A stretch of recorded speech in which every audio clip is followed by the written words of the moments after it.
The champagne flute trembled slightly in my hand as I watched my brother Ryan adjust his bow tie for the third time in 5 minutes. The Grand Ballroom at the Ritz-Carlton Denver buzzed with elegant conversation, designer gowns, and the soft clink of crystal glasses. 200 guests had gathered to celebrate what everyone called the wedding of the year, and I stood near the bar, invisible as always, nursing my drink and wondering why I'd bothered to come at all. But before we jump back in, tell us where you're tuning in from, and if this story touches you, make sure you're subscribed because tomorrow I've saved something extra special for you. Jessica looked radiant in her custom Vera Wang gown, her auburn hair swept into an intricate updo that probably cost more than most people's monthly rent. The photographer captured every perfect moment as she laughed with her sorority sisters, their matching coral dresses creating a sea of pastel perfection around the bride. Ryan beamed beside her, his chest puffed out with pride as colleagues from his insurance firm clapped him on the back and made jokes about married life. This was their moment, their perfect Denver society wedding, complete with mountain views through floor-to-ceiling windows and enough flowers to stock a greenhouse. But as I watched the choreographed perfection unfold, that familiar knot formed in my stomach. The same feeling I'd carried since childhood, the one that whispered I didn't quite belong in this picture-perfect family tableau. My phone buzzed with a text from Michael Chen, my court assistant.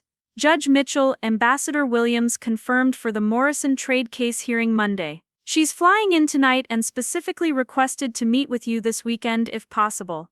I glanced at the message and quickly typed back that I was at a family event but would call her tomorrow. The irony wasn't lost on me that while my family saw me as the black sheep who never quite measured up, international diplomats were rearranging their schedules to meet with me. But tonight wasn't about my career. Tonight was about family, even if that family had spent the better part of 3 decades making me feel like an unwelcome guest at my own life. The evening had started predictably enough. I'd arrived at the rehearsal dinner the night before, held at Guard and Grace, one of Denver's most exclusive steakhouses. The private dining room overlooked the city lights and everyone was dressed to impress. Emma, my younger sister, had immediately launched into stories about her classroom, regaling the table with tales of third-grade drama and parent-teacher conferences. Carlos, her husband, nodded along supportively while sharing updates about his promotion to regional sales director. Mom and Dad held court at the head of the table, Dad regaling everyone with stories from his construction days while Mom fretted over every detail of the wedding weekend. Tyler, our cousin, kept everyone laughing with his latest adventures in real estate, complete with photos of million-dollar properties he'd supposedly shown that week. Uncle David dominated conversations about his fishing trips and his new boat. And then there was me, Alex Mitchell, sitting quietly at the end of the table, occasionally asked polite questions about my law work that were clearly just conversational fillers. When I mentioned I'd been in Washington, D.C., the previous week, Dad had assumed it was for some sort of continuing education seminar. When Emma asked if I was still doing that court stuff, I'd simply nodded and changed the subject. They had no idea that I'd been in D.C. to consult with the Supreme Court on a landmark international trade case, or that my opinions were cited in legal journals across 3 countries. They didn't know that law schools invited me to speak, or that my rulings had shaped federal policy on economic sanctions. To them, I was still the oddball kid who'd chosen books over sports, law school over a practical degree, and a solitary career over their version of success. The pattern had been set early. While Ryan excelled at football and business classes, earning Dad's proud grins and backslaps, I buried myself in constitutional law texts and debate team practice. While Emma chose the safe path of education and suburban motherhood, earning Mom's approval and constant praise, I pursued federal clerkships and judicial appointments that might as well have been written in a foreign language for all the interest my family showed. "You work too hard," Alex had become Mom's standard refrain. "When are you going to settle down and start a real life?"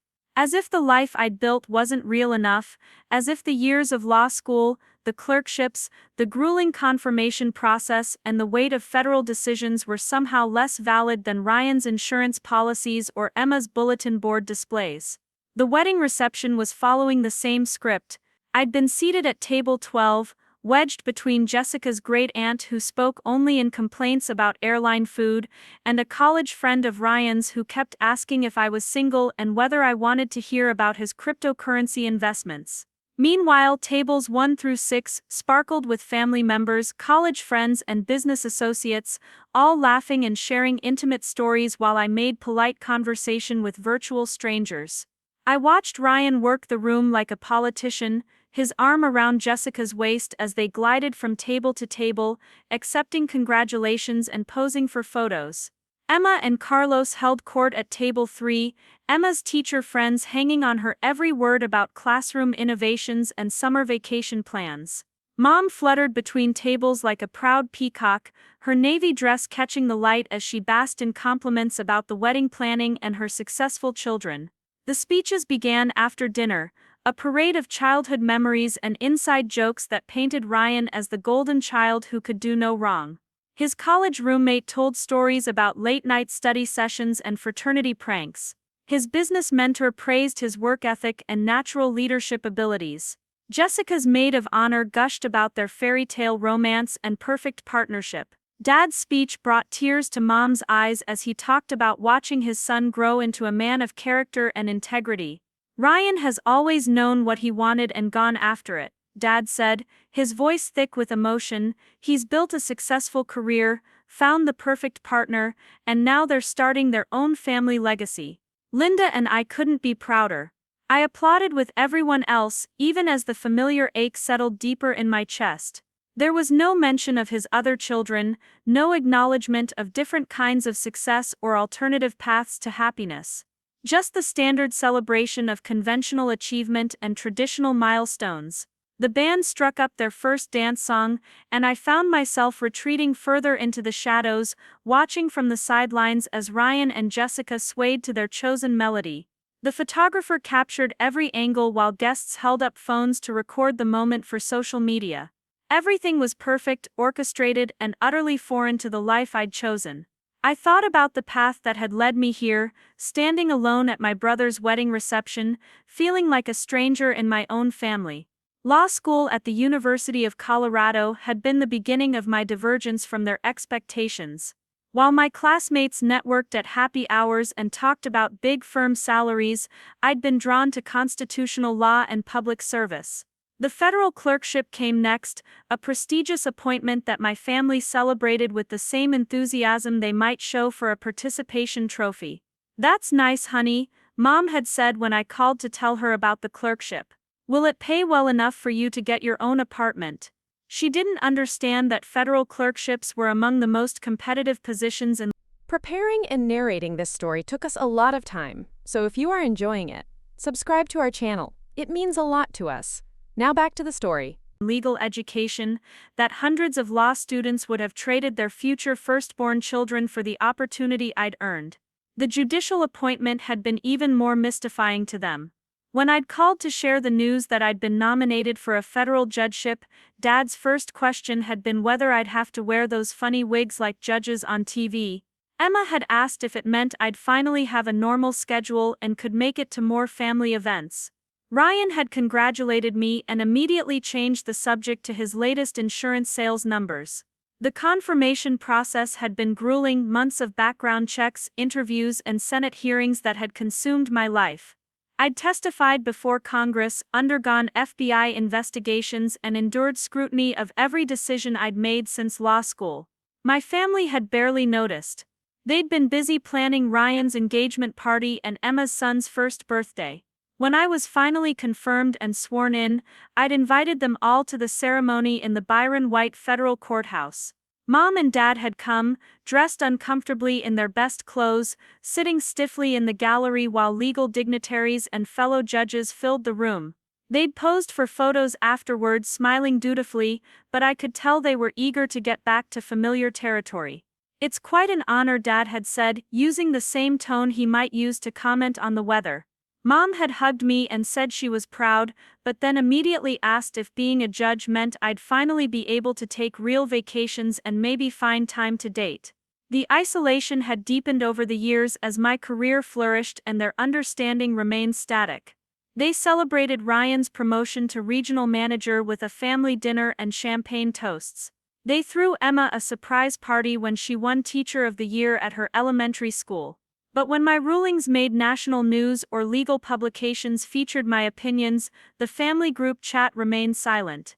I'd stopped sharing professional victories after a while. What was the point of telling them about landmark cases or speaking engagements when their eyes glazed over and they changed the subject to Emma's classroom antics or Ryan's golf handicap? It was easier to nod along when they asked about my law work and let them maintain their image of me as the family member who'd chosen an incomprehensible career path. But the exclusion went deeper than professional misunderstanding. It was about fundamental values and definitions of success that seemed incompatible with mine. They measured achievement in traditional metrics, salary figures, house sizes, vacation photos, and conventional milestones.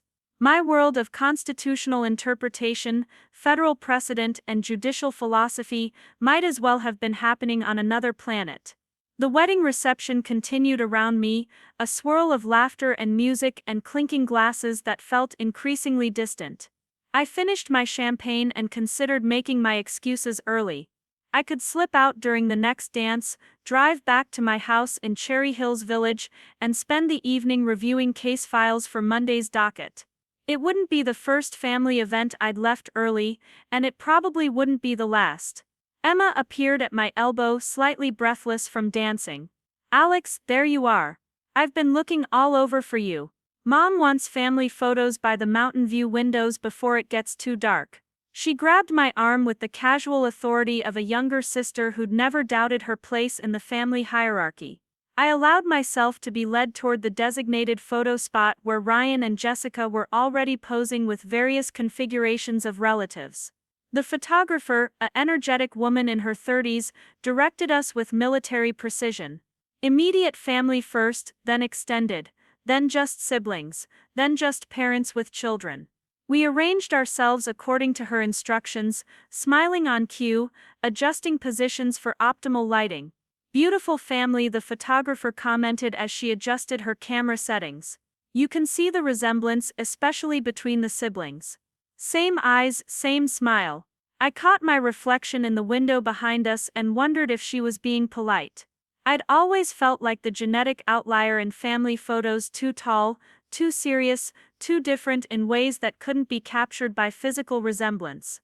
The photos took 20 minutes, during which various family members made small talk about the ceremony, the weather, and weekend plans.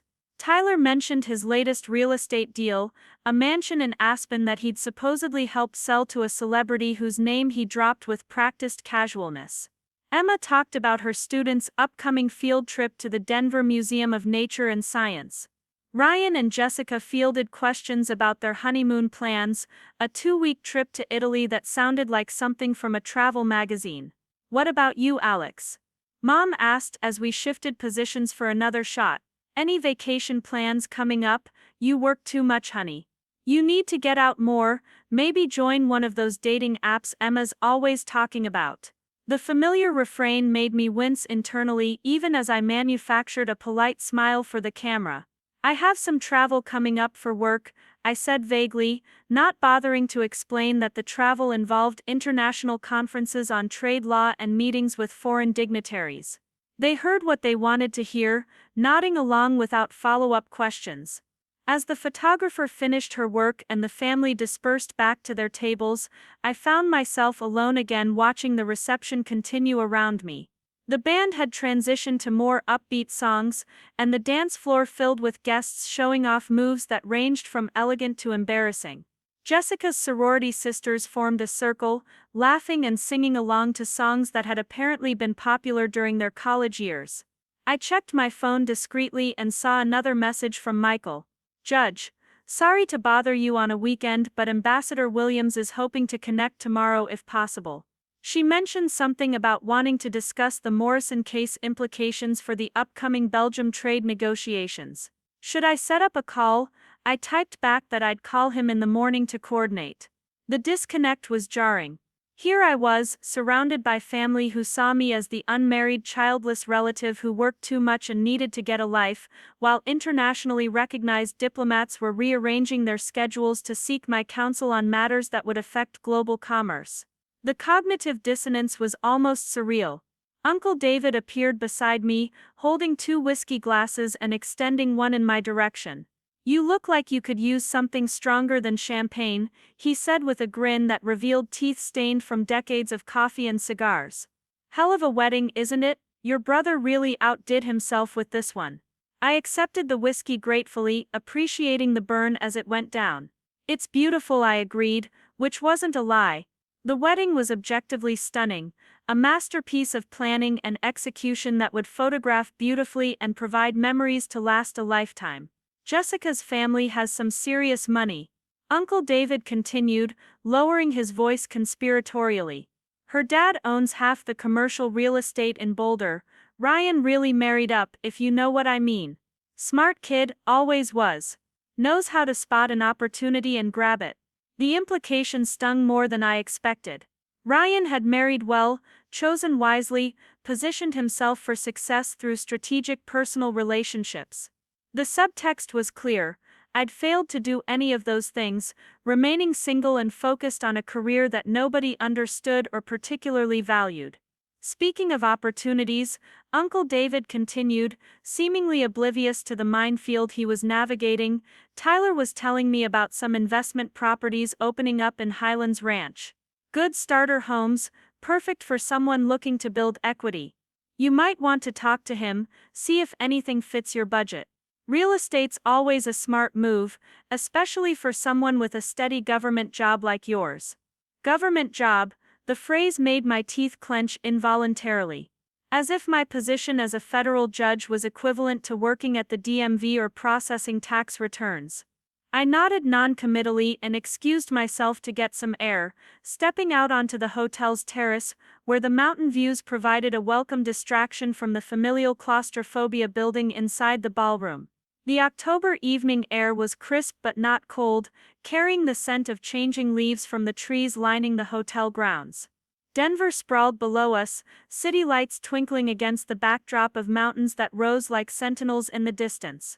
From this vantage point, the reception seemed far away, muffled by glass and distance and the weight of my own isolation. I thought about calling Michael to check on Monday's schedule, or perhaps reviewing the brief for the Morrison case that would likely dominate my week. But standing there in my formal attire, watching the celebration continue without my presence being missed, I realized that work had become my refuge from moments exactly like this one.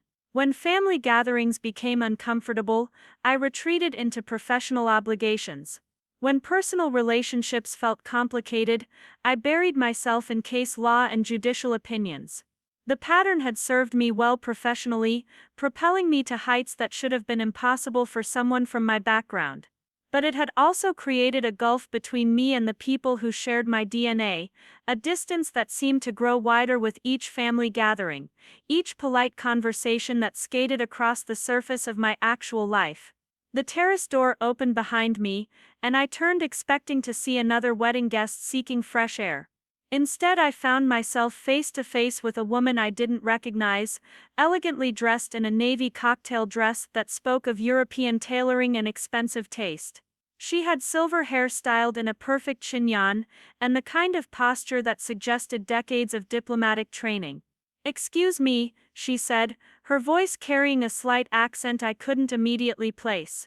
"I don't mean to intrude, but I'm looking for someone and wondered if you might help me. I'm trying to locate Judge Alex Mitchell. I was told he would be here tonight, but I'm afraid I don't know him by sight." The words hit me like a physical blow. Someone at this wedding was looking for me, not as Ryan's sibling or Linda and Bob's child, but as Judge Mitchell. Someone had come to this family celebration specifically to find me, and they didn't even know what I looked like. As I drove through the quiet Denver streets toward my house in Cherry Hills Village, I thought about Ambassador Williams' question regarding the last time my family had attended one of my professional events. The answer was sobering but not surprising. They lived in one world, I lived in another, and the intersection points were becoming increasingly rare and superficial. But perhaps that was changing. Ryan's surprise about the ambassadorial meeting suggested that their understanding might be capable of evolution, that the right circumstances could shift their perception of my professional accomplishments. Tomorrow's conversation with Ambassador Williams might provide exactly those circumstances, depending on how our breakfast meeting unfolded and what opportunities it might create for bridging the gap between my professional identity and my family relationships. The night was still young in terms of wedding celebrations, but for me it represented the end of one chapter and the beginning of another. Whatever tomorrow brought, it would be built on the foundation of respect for professional expertise rather than concern about relationship status. And after tonight's experience of being simultaneously celebrated for catching flowers and dismissed for lacking conventional life achievements, that prospect felt more appealing than any bridal bouquet could ever be. The morning arrived crisp and clear, typical October weather in Denver with that sharp mountain air that made everything feel possible. I'd slept better than expected despite the emotional complexity of the wedding reception, waking naturally around 7 with the kind of alertness that suggested my subconscious was already preparing for an important conversation. I chose my outfit carefully, selecting a charcoal gray suit that struck the right balance between judicial authority and breakfast casualness. The Brown Palace Hotel demanded a certain level of sophistication, and meeting with an ambassador required appropriate respect for diplomatic protocol. But this wasn't a formal court appearance, so I paired the suit with a silk blouse and deep blue rather than my usual court attire. The drive downtown took me through familiar Denver neighborhoods, past the courthouse where I spent most of my professional life, through the business district where Ryan worked his insurance sales magic, past the elementary school where Emma shaped young minds with bulletin board displays and spelling tests. 3 different versions of professional success, 3 different measures of achievement, 3 different definitions of what constituted a meaningful career. The Brown Palace Hotel occupied its corner of downtown Denver like a grand dame holding court, its Victorian elegance enhanced rather than diminished by the modern city rising around it. I'd been here for various legal functions over the years, bar association dinners and judicial conferences that brought together Colorado's legal community for networking and continuing education. But I'd never been here to discuss international trade law with a U.S. ambassador, a distinction that felt significant even if I couldn't quite articulate why. Ambassador Williams was already seated when I arrived at the restaurant, studying what appeared to be a briefing document while sipping coffee from delicate china. She'd chosen a corner table that offered privacy while maintaining clear sight lines to the room, a diplomatic habit that probably came from decades of navigating potentially sensitive conversations in public settings. "Judge Mitchell," she said, rising to shake hands as I approached. "Thank you so much for making time this morning. I hope the wedding reception didn't run too late for you." "Not at all," I replied, taking the seat across from her. "Thank you for suggesting this meeting. I have to admit, I'm curious about the Belgian perspective on the Morrison case implications."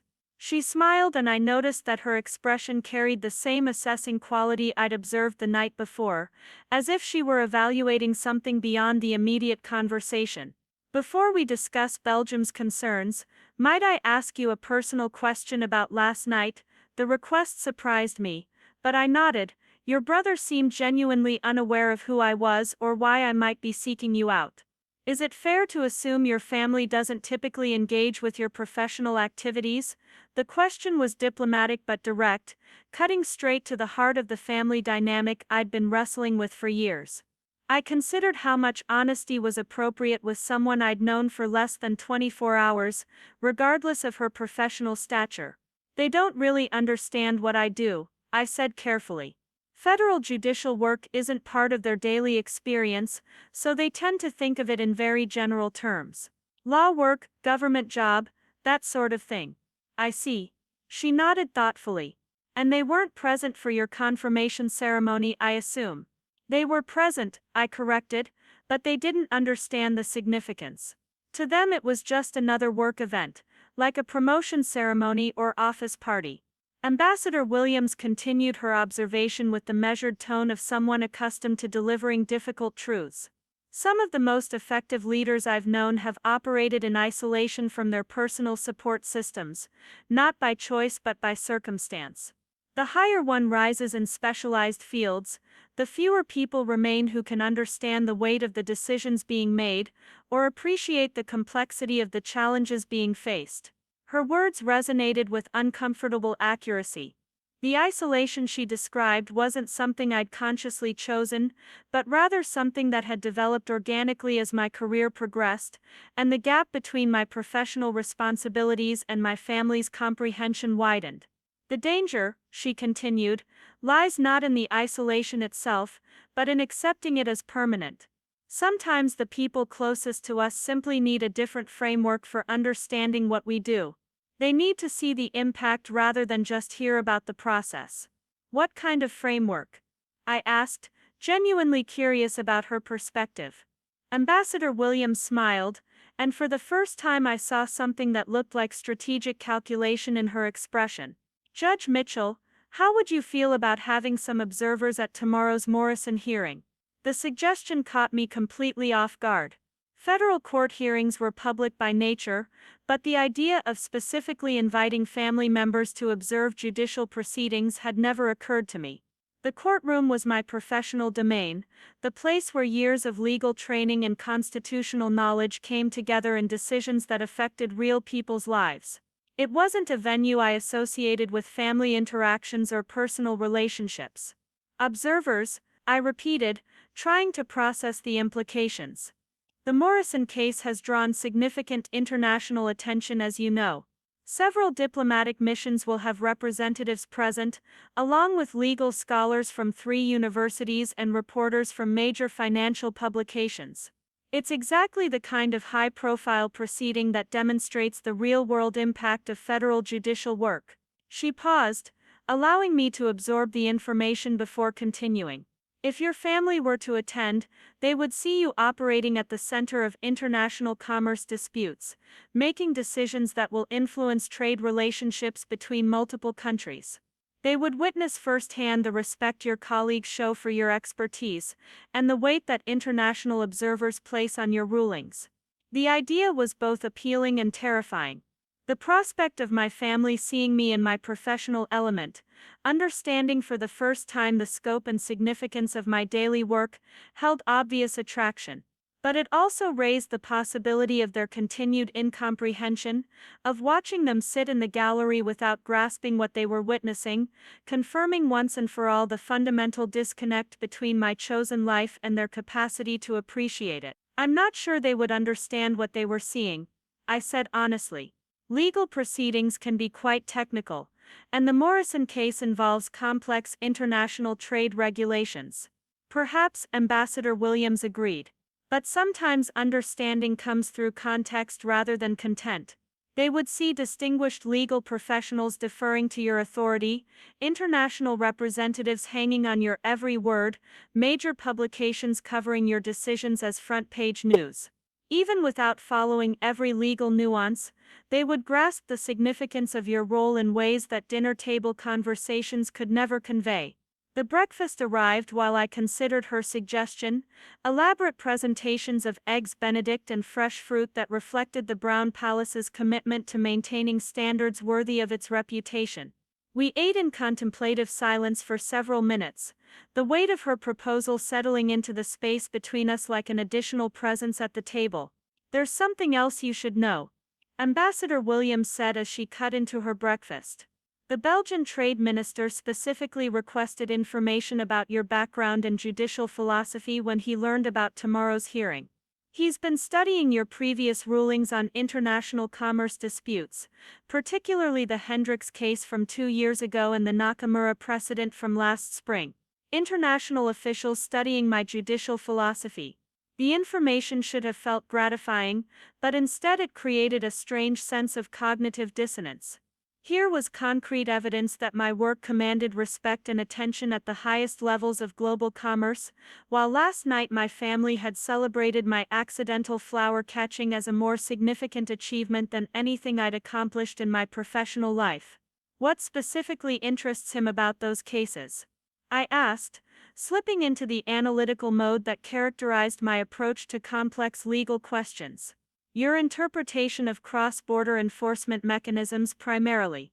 The Hendricks ruling established precedent for how American courts can address international contract disputes when multiple jurisdictions are involved.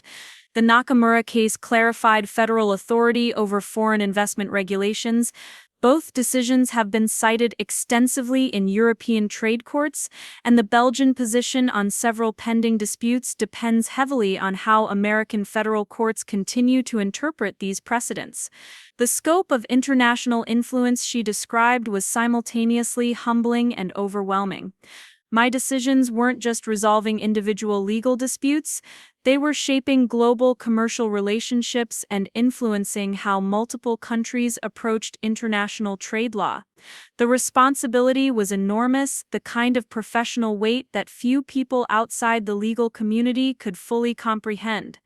Judge Mitchell, Ambassador Williams continued, "May I ask how your family typically responds when you mention cases like Hendricks or Nakamura?" The question struck at the heart of my family relationships with surgical precision. How did they respond? With polite disinterest mostly, with glazed expressions and quick subject changes, with the kind of superficial acknowledgement people give to topics they find incomprehensible or irrelevant to their own lives. They don't really engage with the specifics, I admitted. It's outside their area of expertise, so they tend to treat it like any other work discussion, something to acknowledge briefly before moving on to more relatable topics. "And how does that make you feel?" she asked gently. The question was more personal than I'd expected from a diplomatic breakfast meeting, but something about Ambassador Williams' manner invited honesty. Perhaps it was her obvious professional competence, or the way she'd immediately understood the family dynamic I'd struggled to articulate for years. "Isolated," I said quietly, "like I'm living a double life. At work I'm making decisions that affect international commerce. At family gatherings I'm the unmarried sister who works in law and needs to think about settling down." Ambassador Williams nodded with the kind of recognition that suggested she'd encountered similar situations before. "I've seen this pattern frequently among high-achieving professionals whose expertise operates outside their family's frame of reference. The isolation becomes self-reinforcing. You stop sharing professional victories because they're not appreciated, which means your family has even less opportunity to understand what you do, which increases the isolation." Her analysis was uncomfortably accurate. I had stopped sharing professional achievements, had learned to deflect conversations about work, had accepted the family narrative that my career was somehow less comprehensible and therefore less valuable than conventional success markers. "The solution," she continued, "isn't to downplay your achievements or translate them into terms your family can easily grasp. The solution is to let them witness your expertise in action, in a context where its significance becomes undeniable." "You really think attending the Morrison hearing would make that kind of difference?" "I think," Ambassador Williams said carefully, "that your family has never seen you operating at the center of your professional world. They've never witnessed the respect you command or the authority you wield in your area of expertise. They've never observed international representatives seeking your guidance or legal scholars analyzing your decisions. Tomorrow's hearing would provide exactly that opportunity." The idea was growing more appealing as she elaborated, but practical concerns remained. How would I even invite them? It would seem strange to suddenly ask them to attend a court hearing after years of not including them in professional activities. Ambassador Williams smiled, and I detected something that looked suspiciously like diplomatic mischief in her expression. "Leave that to me. I think I can arrange an invitation that would be difficult to refuse and impossible to misunderstand." Before I could ask what she meant by that, she was already reaching for her phone, scrolling through contacts with the efficiency of someone accustomed to coordinating complex international communications. "Patricia Williams calling for Judge Mitchell's chambers," she said when someone answered. "I need to speak with Michael Chen regarding special arrangements for tomorrow's Morrison hearing." She paused, listening. Yes, I'll hold.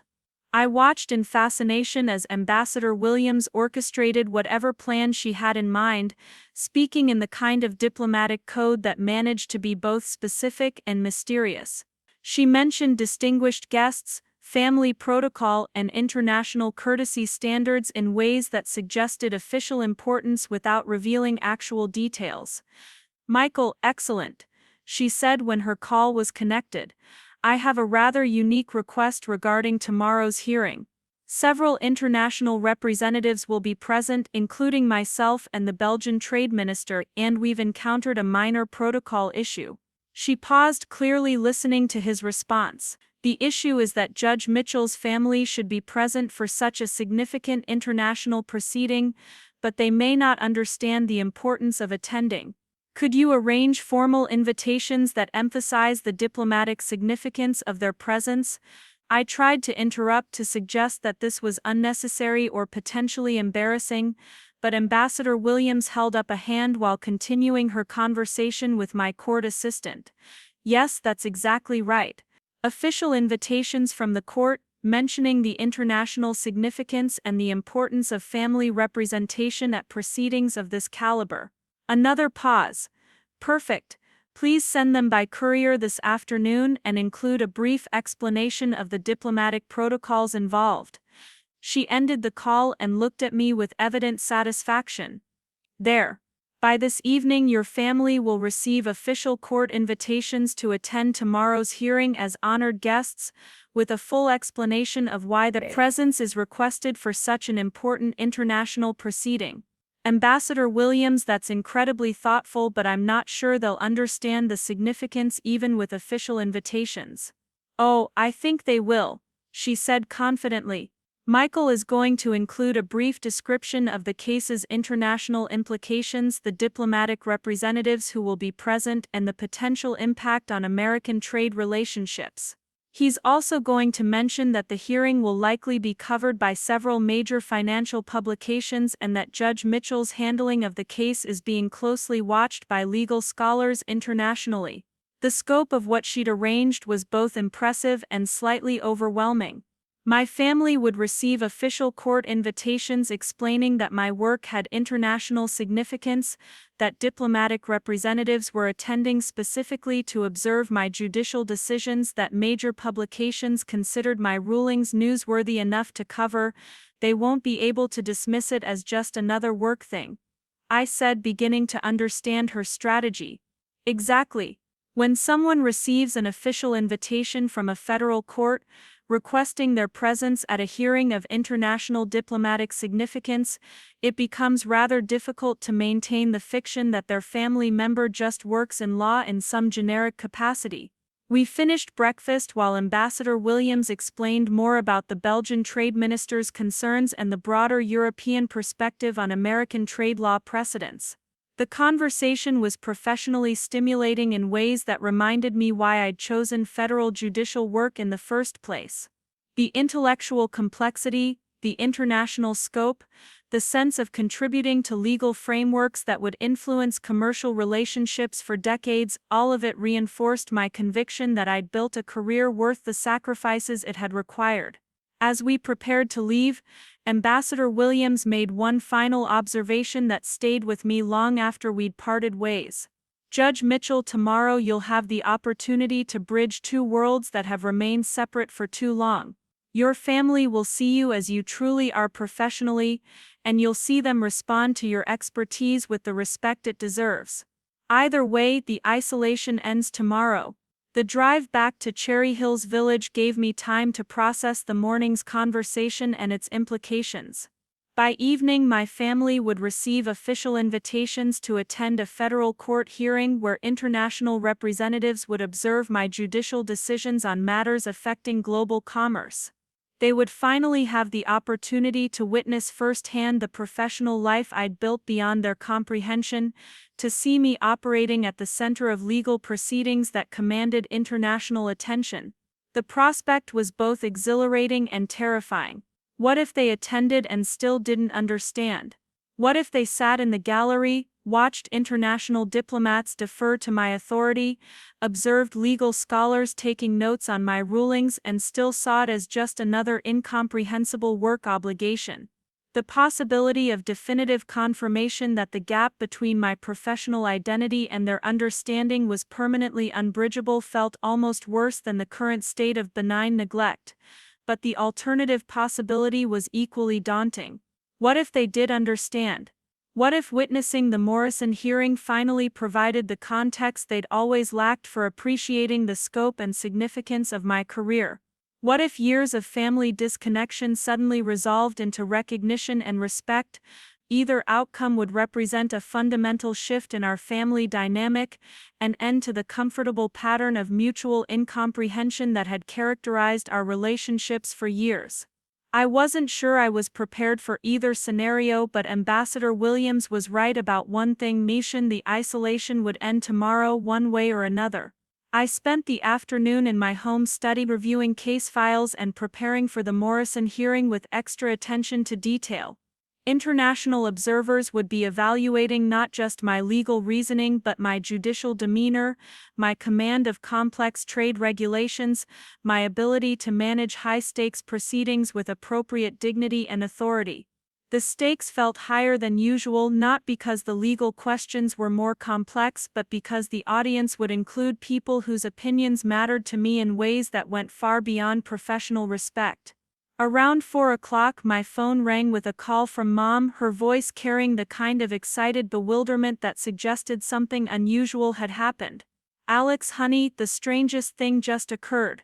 A courier delivered formal invitations for all of us to attend some sort of court hearing tomorrow. Something about international significance and diplomatic protocols." She paused, clearly reading from the invitation. "It says our presence is requested as honored family members for a proceeding involving American trade relationships with European Union partners." The formal language had obviously made an impression. Mom's tone carried none of the casual dismissal that typically characterized her response to my work activities. Instead, she sounded genuinely curious and perhaps slightly intimidated by the official nature of the invitation. "The Morrison hearing," I confirmed. "It's a case I've been working on that involves some international trade law issues." "International trade law," she repeated as if testing the phrase for significance. "Alex, this invitation makes it sound quite important.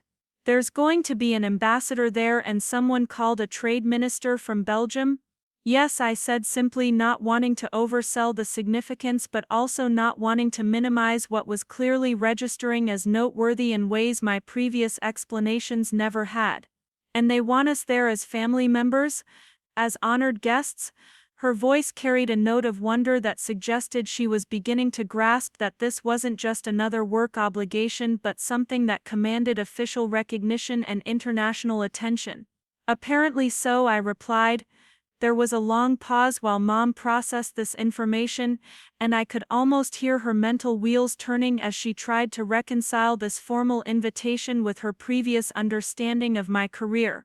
"Alex," she said finally, "I think we've been significantly underestimating what you do for a living." The admission was gentle but profound, acknowledging years of family misunderstanding without descending into guilt or blame. It suggested the beginning of a recognition that had been missing from our relationship for longer than either of us had probably realized. "Maybe a little," I agreed. "We'll all be there tomorrow," she said with the kind of firm determination that suggested this had suddenly become a family priority. "What time should we arrive, and is there any particular protocol we should follow for a federal court hearing?" The conversation continued for another 10 minutes as I explained courthouse procedures, appropriate attire, and basic hearing etiquette. Mom took notes with the thoroughness she typically reserved for important family events like weddings and graduations, treating tomorrow's hearing with a seriousness she'd never shown toward my professional activities. After we hung up, I sat in my study contemplating the rapid transformation that Ambassador Williams had orchestrated with a single phone call and a set of official invitations. In one afternoon she'd accomplished what years of dinner-table conversations had failed to achieve: genuine family interest in my professional responsibilities and recognition that my work commanded respect beyond their immediate comprehension. The evening passed quietly as I continued preparing for tomorrow's hearing, but with a new awareness that the stakes had shifted beyond legal precedent and international commerce. Tomorrow would also be about family relationships, about the possibility of finally bridging the gap between professional identity and personal connections that had defined my adult life. Michael called around 8 o'clock to confirm final arrangements and brief me on the additional logistics Ambassador Williams' invitations had created. Judge Mitchell, I've arranged reserved seating in the gallery for your family members, positioned where they'll have clear sight lines to the bench and optimal acoustics for following the proceedings, he said with the efficiency that made him invaluable. I've also prepared informational packets explaining the case background and the significance of the international observers who will be present. Informational packets, I asked. Ambassador Williams suggested that your family might benefit from context regarding the case's broader implications. The packets include brief explanations of international trade law, descriptions of the various diplomatic and legal representatives who will be attending, and summaries of how the Morrison ruling will influence future commercial disputes between American and European Union partners. The thoroughness of the preparation was impressive and slightly overwhelming. Ambassador Williams had orchestrated not just family attendance but family education, ensuring that they would have sufficient background information to understand what they were witnessing rather than simply observing incomprehensible legal proceedings. She's thought of everything, I said. Indeed. She also mentioned that tomorrow's hearing will likely receive coverage from several financial publications and that legal scholars from multiple universities will be present to observe your judicial approach to complex international trade disputes. The scope of professional attention that tomorrow would bring was simultaneously gratifying and daunting. My family would witness not just a court hearing but a demonstration of international respect for my expertise, evidence of the professional recognition that had remained invisible to them during years of family gatherings and casual conversations. That night I found it difficult to sleep despite my exhaustion from the wedding weekend and the emotional intensity of preparing for such a significant hearing. My mind kept cycling between legal preparations and family expectations, between international trade regulations and the possibility of finally receiving recognition from the people whose opinions had shaped my earliest understanding of achievement and success. The alarm rang at 6:30, earlier than usual but necessary given the additional preparation time required for such a high-profile hearing. I chose my most formal judicial attire, a black suit that projected appropriate authority without appearing ostentatious, paired with conservative jewelry that maintained professional dignity while acknowledging the international significance of the occasion. The drive to the courthouse took me through familiar Denver neighborhoods, but everything felt different today. The Byron White Federal Courthouse, where I'd spent countless hours over the past several years, suddenly seemed more imposing, more significant, as if I were seeing it through my family's eyes for the first time.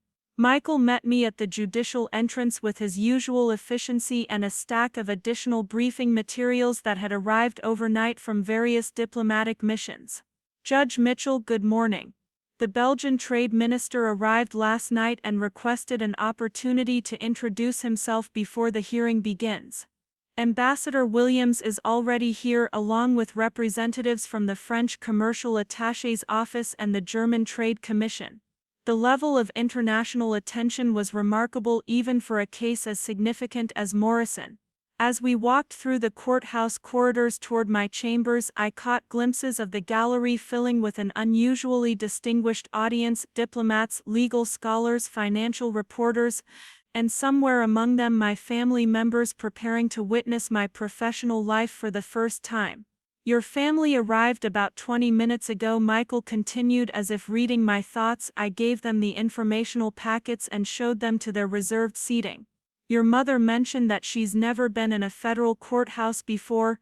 Neither had Dad or Emma or Ryan, despite my years of working in this building and making decisions that influence people's lives across multiple jurisdictions. The courthouse was as foreign to their experience as their suburban social gatherings were to my daily professional reality. In my chambers, I reviewed final case notes while Michael handled the logistics of coordinating international observers and media representatives. Through the window, I could see downtown Denver beginning its Monday morning routine, unaware that a few floors above the street level, decisions were being made that would influence global commerce relationships for years to come. At precisely 9 o'clock, I made my way to courtroom 1A, where the Morrison hearing would take place. The gallery was fuller than usual, filled with the kind of distinguished audience that validated Ambassador Williams' assertion about the case's significance. I caught a glimpse of my family in their reserved section, looking slightly overwhelmed but attentive, with Mom clutching her informational packet like a lifeline. As I took the bench and called the hearing to order, I felt the weight of multiple audience as the legal professionals who expected competent judicial analysis, the international observers who were evaluating American trade law precedent, the media representatives who would translate my decisions into public understanding, and my family members who were finally witnessing the professional life I'd built beyond their comprehension. "Good morning," I said, my voice carrying the authority that years of judicial experience had taught me to project. "We are here today for arguments in the matter of Morrison Industries versus the European Union Trade Commission, case number 21 CV 1847. This case involves complex questions of international commerce law and cross-border enforcement mechanisms that have significant implications for American trade relationships with European Union partners." As I spoke, I was acutely aware of my family in the gallery finally hearing me operate in my professional capacity with the authority and expertise they'd never witnessed. This was the moment Ambassador Williams had orchestrated, the opportunity for two worlds to finally intersect in ways that could bridge years of mutual incomprehension. The hearing was about to begin, and with it the test of whether professional respect could translate into family recognition, whether international significance could finally penetrate the comfortable assumptions that had defined our relationships for decades. Either way, as Ambassador Williams had predicted, the isolation was ending today. The attorneys for Morrison Industries rose first, their lead counsel addressing the bench with the kind of deference that came from arguing before federal judges who could reshape entire industries with a single ruling. I listened carefully to their opening arguments, occasionally asking clarifying questions that demonstrated my familiarity with the intricate web of international trade regulations at stake. "Your Honor," the lead attorney began, "Morrison Industries respectfully submits that the European Union Trade Commission has exceeded its jurisdictional authority by attempting to enforce regulatory compliance on American companies operating within established international commerce frameworks." The argument was sophisticated, touching on precedents that spanned 3 decades of international trade law and involving statutory interpretations that required deep expertise in both American federal regulations and European Union commercial policies. As the attorney spoke, I found myself acutely aware of my family in the gallery, wondering whether they could follow the complexity of the legal reasoning or grasp the significance of the issues being debated. "Counsel," I interrupted, leaning forward slightly, "are you suggesting that the Nakamura precedent established in this court 2 years ago doesn't apply to cross-border enforcement scenarios involving European regulatory frameworks?" The question drew murmurs of interest from the legal observers in the gallery, and I noticed several diplomats leaning forward to hear the attorney's response.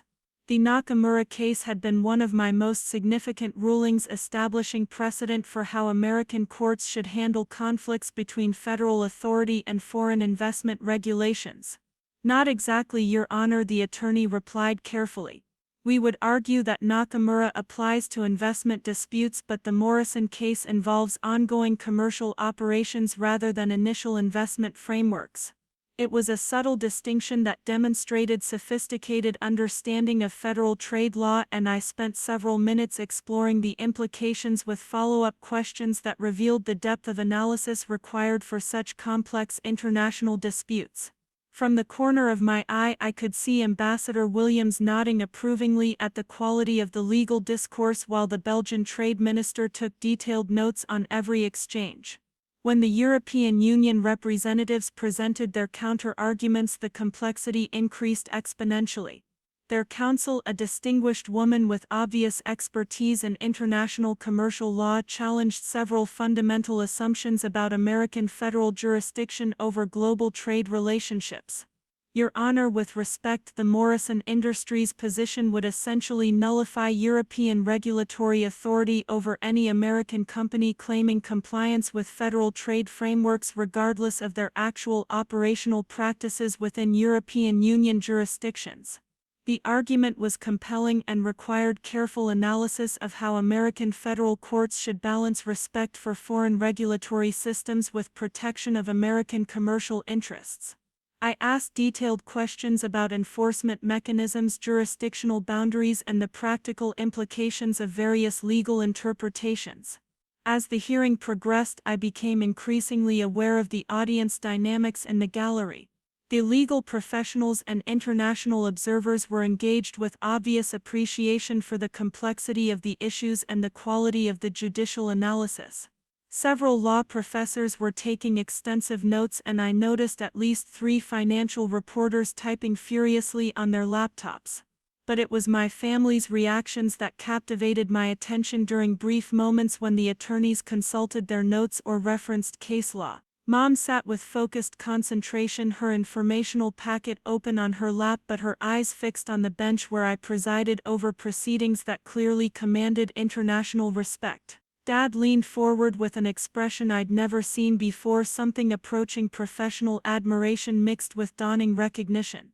Emma and Ryan flanked my parents, both appearing slightly overwhelmed by the formal atmosphere but obviously impressed by the caliber of legal professionals deferring to my authority. When I asked particularly complex questions about European regulatory frameworks, I saw Ryan's eyebrows rise with what looked like surprise at the sophistication of my expertise.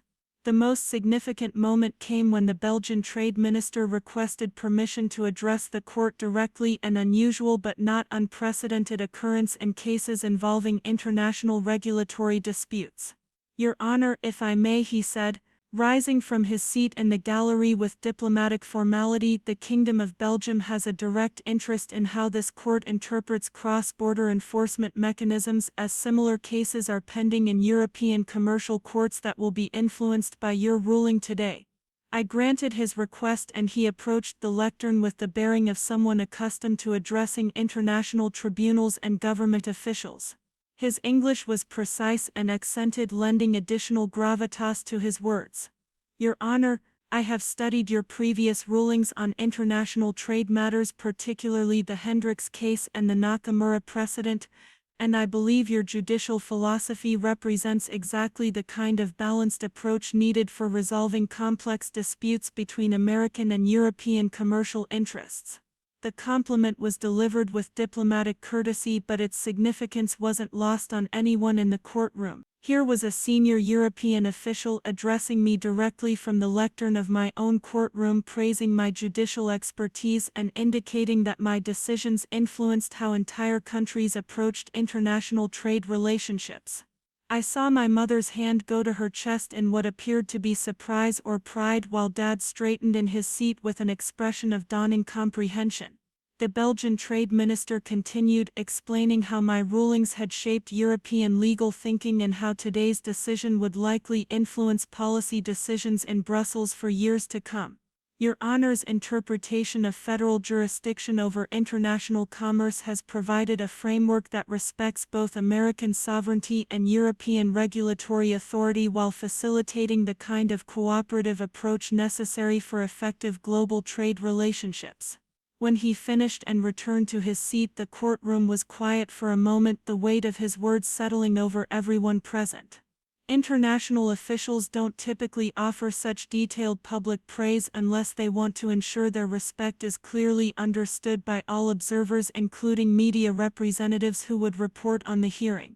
I proceeded with additional questions for both legal teams, exploring the nuances of enforcement mechanisms and jurisdictional boundaries with the thoroughness that complex international cases demanded. The quality of the legal discourse was exceptionally high, with attorneys who clearly understood they were arguing before a judge whose decisions would be scrutinized by international legal experts and potentially cited in foreign courts. As the hearing drew toward its conclusion, I announced that I would take the matter under advisement and issue a written ruling within 2 weeks, allowing sufficient time for the careful analysis that such significant international implications required. The attorneys gathered their materials while observers began filing out of the gallery, many stopping to shake hands and exchange business cards in the kind of professional networking that accompanied high-profile legal proceedings. Ambassador Williams approached the bench as the courtroom cleared, waiting until most of the crowd had dispersed before speaking. Judge Mitchell, that was precisely the kind of judicial analysis that international observers hope to see in American federal courts.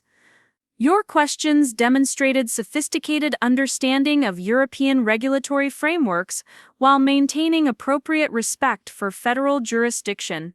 The Belgian trade minister was particularly impressed. Her praise was professionally gratifying, but I found myself more interested in my family's reaction to witnessing this exchange between international diplomatic representatives who clearly held my judicial expertise in high regard. Thank you, Ambassador Williams. I appreciate the Belgian perspective, and I'll certainly consider those international implications in my ruling. She nodded approvingly. I suspect your family now has a somewhat different understanding of your professional responsibilities. I glanced toward the gallery, where my parents, siblings, and their spouses were still seated, apparently waiting for guidance about appropriate departure protocol. They looked simultaneously impressed and slightly shell-shocked, as if they'd just witnessed a performance they hadn't expected and weren't quite sure how to process. I think you may be right, I agreed. Ambassador Williams smiled. Sometimes the most effective education comes through direct observation rather than explanation. They've just seen you command the attention of international legal experts, receive public praise from European officials, and manage complex proceedings that will influence global commerce relationships. That's considerably more impressive than any dinner table description could convey. As court officers began securing the courtroom, I made my way to the gallery where my family waited with expressions ranging from pride to bewilderment to what appeared to be a fundamental recalibration of their understanding of my career. Mom was the first to speak, her voice carrying a mixture of amazement and something that sounded like apology. Alex, honey, I had absolutely no idea. That Belgian gentleman, the way he talked about your work, about how your decisions influence policy in Europe, she trailed off, clearly struggling to reconcile this new information with her previous assumptions. Dad stepped forward with the kind of formal handshake he typically reserved for business occasions. Alex, I owe you an apology. When you said you worked in law, I thought you meant something like traffic court or divorce cases. I had no idea you were making decisions that affected entire countries. Ryan looked stunned, his usual easy confidence replaced by something approaching awe. Sis, that ambassador lady, she was talking about your cases being studied in law schools across multiple continents. And that trade minister guy flew here from Belgium specifically because of decisions you've made. Emma nodded enthusiastically, her teacher instincts apparently recognizing the educational moment that had just occurred. Alex, I kept looking around at all these important-looking people taking notes while you talked, like they were studying your questions to learn something. And those reporters, I saw at least 3 of them typing everything you said. The recognition was overwhelming in its sudden completeness. After years of family gatherings where my career was dismissed or minimized, they were finally witnessing the professional respect and international recognition that had been invisible to them. The formal setting, the diplomatic protocols, the obvious deference of legal experts, all of it had provided the context that casual conversation could never convey. "It's just my job," I said, understating significantly but unsure how to respond to their newfound appreciation without sounding defensive about previous family dynamics. "No, Alex," Mom said firmly, "it's not just a job, it's a calling, it's expertise. It's influence on an international scale that we never understood because we never saw it in action." Tyler, who had remained relatively quiet during the family processing, finally spoke up with characteristic directness. "Alex, I've been telling people my cousin works in law like she's a paralegal or something. But you're more like a Supreme Court justice, aren't you? Making decisions that affect entire industries and international relationships? Federal judges do have significant responsibilities." I agreed carefully, not wanting to oversell but also not wanting to minimize the recognition that was finally emerging. As we walked through the courthouse corridors toward the exit, the conversation continued with family members asking questions about my career that demonstrated genuine interest rather than polite obligation. They wanted to understand confirmation processes, case loads, the scope of federal jurisdiction, the relationship between American and international law.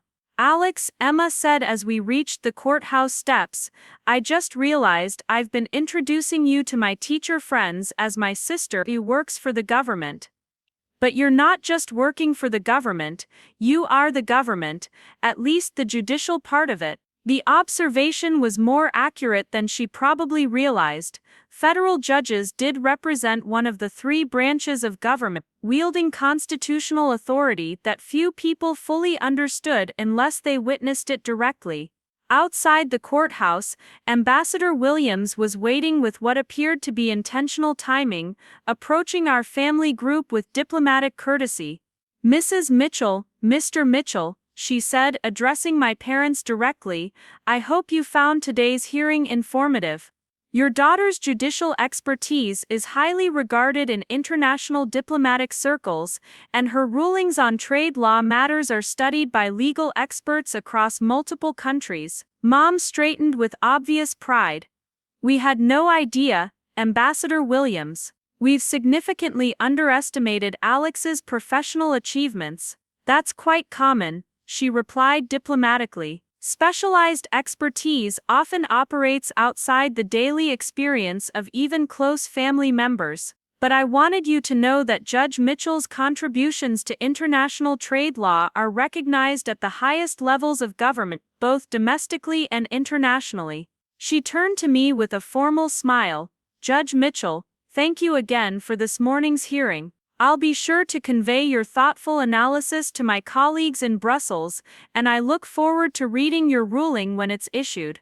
As Ambassador Williams departed in what was undoubtedly an official diplomatic vehicle, my family stood on the courthouse steps processing an experience that had fundamentally altered their understanding of my professional life. "Alex," Dad said finally, "I think we owe you more than just an apology. We owe you recognition, respect, and probably years of congratulations for achievements we never understood." The conversation continued over lunch at a downtown restaurant, where family members peppered me with questions about previous cases, professional milestones, and the daily realities of federal judicial work. For the first time in years, they showed genuine interest in the details of my career rather than treating it as an incomprehensible sidebar to more relatable topics. Ryan was particularly engaged, asking detailed questions about the business implications of trade law rulings and expressing amazement that his sister's decisions could affect entire industries. "Alex, when you ruled on that Nakamura case, did you know it would influence European investment policies?" Emma wanted to understand the educational requirements and professional development involved in federal judicial appointments. "How do you stay current with international law changes? Do you take classes or attend conferences?" The questions demonstrated genuine curiosity and respect, a complete reversal of the polite disinterest that had characterized family discussions of my career for years. They were finally seeing me as an expert in a specialized field rather than someone whose work existed in an incomprehensible realm beyond their understanding. As the week progressed and news coverage of the Morrison hearing appeared in financial publications, my family's appreciation deepened. Mom called to read me excerpts from newspaper articles that described the case's international significance, and quoted legal experts praising the quality of judicial analysis demonstrated during the hearing. "Alex, honey, there's an article in the Wall Street Journal that mentions you by name as an authority on international trade law, and another one in the Financial Times that says European officials consider your rulings essential reading for understanding American federal policy on cross-border commerce." The media attention validated what Ambassador Williams had orchestrated, a demonstration of professional respect that translated into family recognition in ways that private conversations never could have achieved. 2 weeks later, when I issued my ruling in the Morrison case, the decision received international coverage and analysis from legal experts who praised its balanced approach to complex jurisdictional questions. The ruling established precedent that would influence similar cases for years to come, and several law schools requested permission to include it in their international trade law curricula. But perhaps more significantly, my family celebrated the achievement with genuine pride and understanding. Ryan organized a dinner at an upscale Denver restaurant, where he offered a toast that acknowledged both my professional accomplishments and the family's previous failure to appreciate them. "To Alex, who's been making decisions that influence international commerce while we thought she just worked in law, we're sorry it took so long to understand what you do, and we're incredibly proud of what you've achieved." The recognition felt complete in ways I hadn't expected, bridging years of professional isolation and family disconnection through a single morning's demonstration of expertise in action. Ambassador Williams had been right about the power of direct observation. Sometimes families need to witness competence rather than simply hear about it.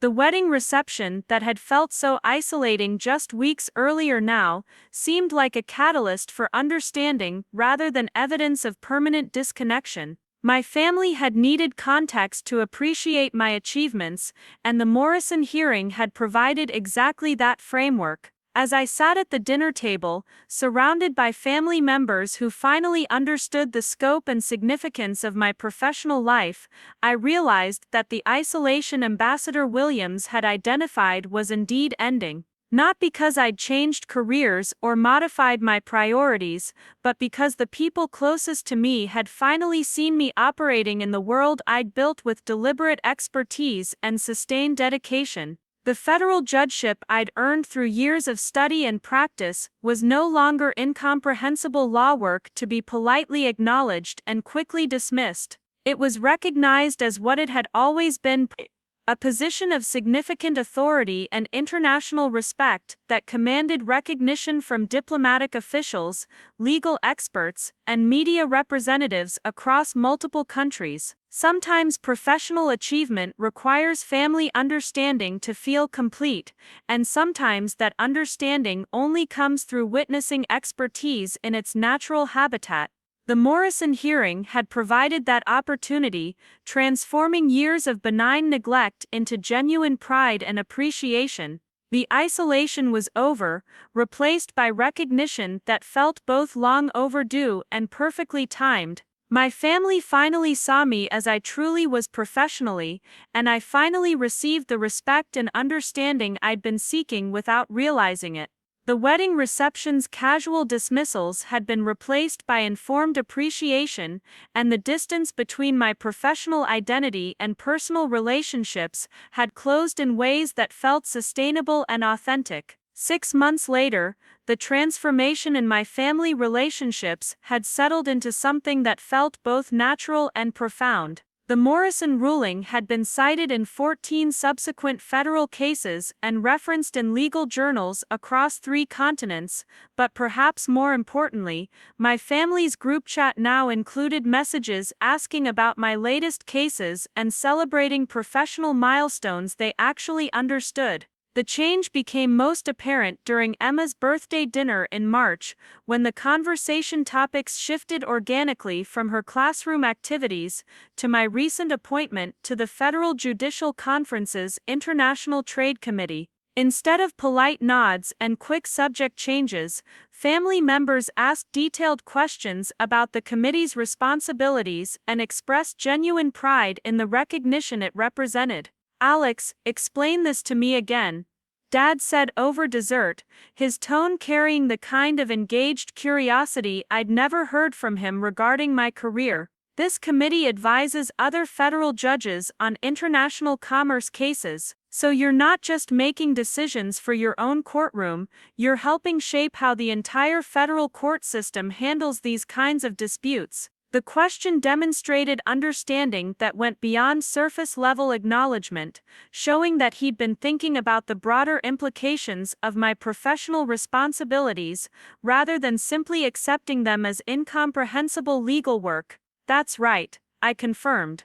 "When other federal judges encounter complex international trade issues, they can reference guidance developed by our committee. It's a way of ensuring consistency in how American courts interpret cross-border commerce law." Ryan leaned forward with the kind of business-focused interest that had always characterized his approach to professional discussions, but now applied to my career rather than dismissed as irrelevant. "So you're essentially creating policy that affects how American companies do business internationally. Your decisions on that committee could influence trade relationships with dozens of countries." "Potentially, yes," I agreed, still adjusting to family conversations that engaged with the actual scope of my work rather than treating it as background noise. The dinner continued with everyone contributing observations and questions that demonstrated genuine engagement with my professional life, a complete reversal of the wedding reception dynamics that had felt so isolating just months earlier. Emma asked about the travel required for international conferences. Mom wanted to know about security protocols for federal judges handling sensitive international cases, and Tyler expressed amazement that his cousin was consulted by government officials on matters affecting global commerce.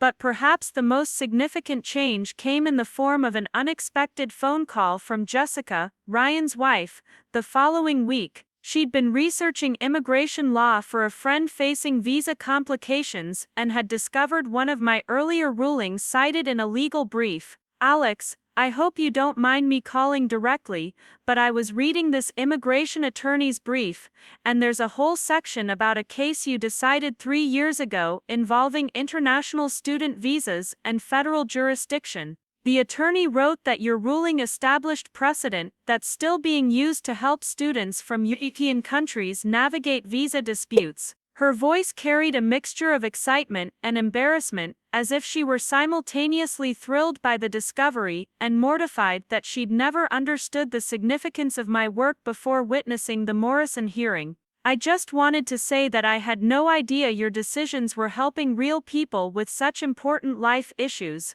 This student was able to stay in the country and finish her degree because of precedent you set. That's incredible, Alex. I'm sorry it took me so long to understand what you actually do." The apology was unnecessary but touching, representing the kind of recognition that felt more meaningful because it was unsolicited and based on her own research rather than formal courtroom observation. She'd taken the initiative to learn about my work, discovered its practical impact on people's lives, and called to express appreciation for achievements she was finally beginning to comprehend. These individual moments of recognition accumulated into a fundamental shift in family dynamics that became most apparent during holidays and celebrations. Instead of being the family member whose career existed in incomprehensible isolation, I became someone whose expertise was consulted, whose achievements were celebrated, and whose professional opinions were valued.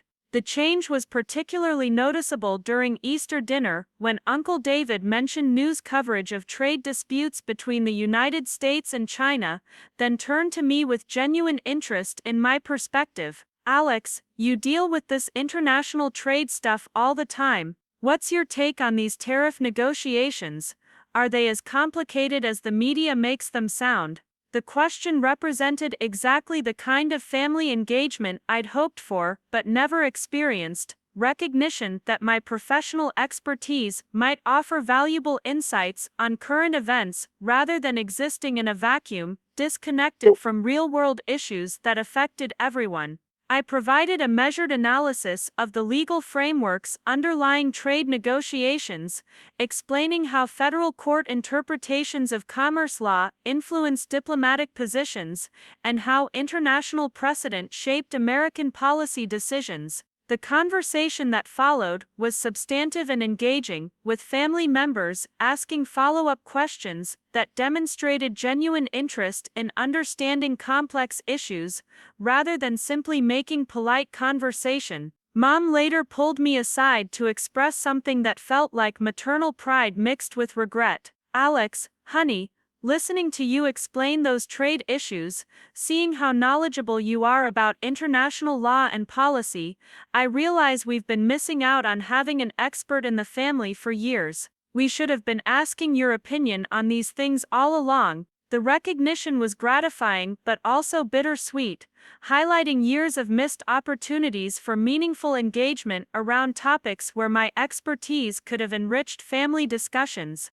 But rather than dwelling on past misunderstandings, the conversation felt like an invitation to future interactions built on mutual respect and genuine curiosity. The professional recognition that Ambassador Williams had orchestrated continued to expand in ways that reinforced my family's newfound appreciation for my career. In May, I was invited to speak at a conference on international trade law hosted by Georgetown University, where legal scholars from multiple countries would present research on cross-border commerce regulations. When I mentioned the speaking engagement during a family dinner, the response was dramatically different from the polite disinterest that had greeted similar announcements in the past. Emma immediately asked if the conference would be recorded or live-streamed, expressing genuine interest in watching my presentation. Dad wanted to know which countries would be represented, and whether my speech would focus on recent cases or broader legal principles.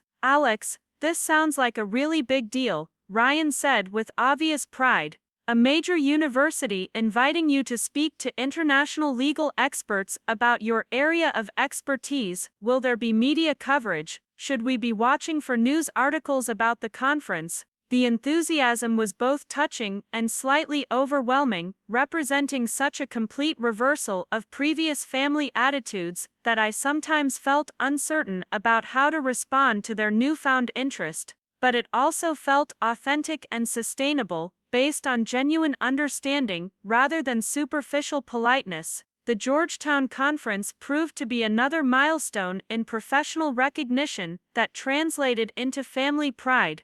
My presentation on federal jurisdiction in cross-border commerce disputes was well received by an audience of distinguished legal scholars, and several European law professors approached me afterward to discuss collaboration opportunities on research projects. More significantly, the conference was covered by legal publications and international media outlets focused on trade policy, with articles describing my presentation as authoritative analysis from one of America's leading experts on international commerce law. When Mom called to read me excerpts from these articles, her voice carried the kind of maternal pride I'd rarely heard regarding my professional achievements. Alex, there's an article in the International Law Review that describes you as a judicial authority whose rulings have shaped global trade relationships and whose expertise is sought by diplomatic officials across multiple countries. I'm framing this article, honey. I want everyone to know how proud we are of what you've accomplished. The shift from dismissive confusion to enthusiastic pride felt both validating and slightly surreal, as if years of family misunderstanding had been replaced overnight by comprehensive appreciation. But the change seemed genuine and lasting, built on concrete evidence of professional recognition rather than vague assertions about career importance. The summer brought another opportunity for family members to witness my professional life directly when Tyler expressed interest in attending a federal court hearing where I was presiding over a case involving international banking regulations. Unlike the formal protocol surrounding the Morrison hearing, this was a more typical federal proceeding, but one that still demonstrated the daily realities of judicial work at the international level.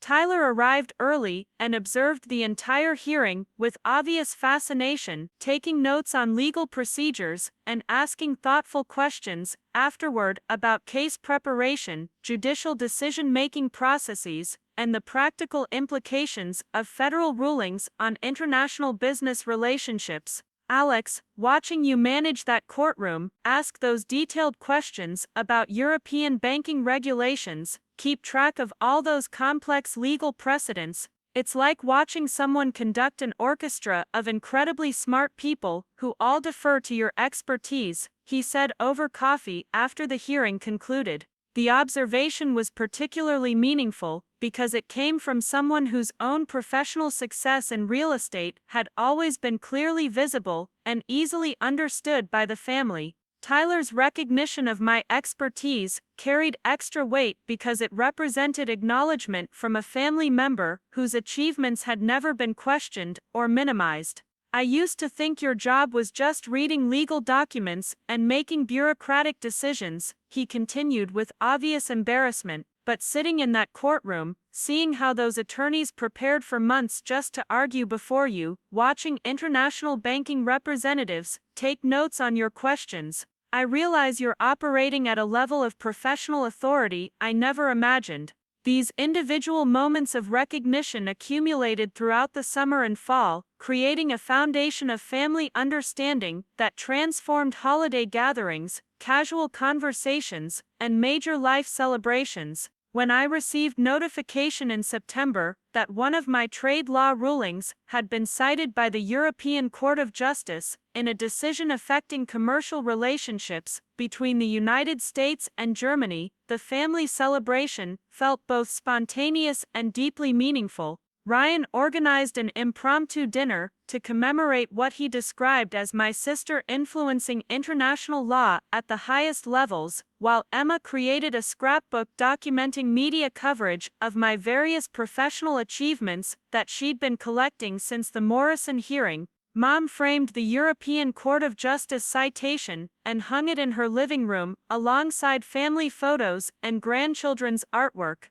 The integration of professional recognition into family celebration felt natural and sustainable, representing a fundamental shift in how my career was perceived and valued within the family context. Instead of existing in isolation from personal relationships, my work had become a source of shared pride and genuine interest that enriched our interactions and strengthened our connections. The autumn also brought an unexpected opportunity to demonstrate the practical value of my expertise within the family when Carlos, Emma's husband, encountered visa complications related to his company's expansion into European markets. His employer's legal team was struggling with complex questions about federal compliance requirements for American companies establishing operations in multiple European Union countries. Alex, I hate to impose on family time with work questions, Carlos said during Sunday dinner in October.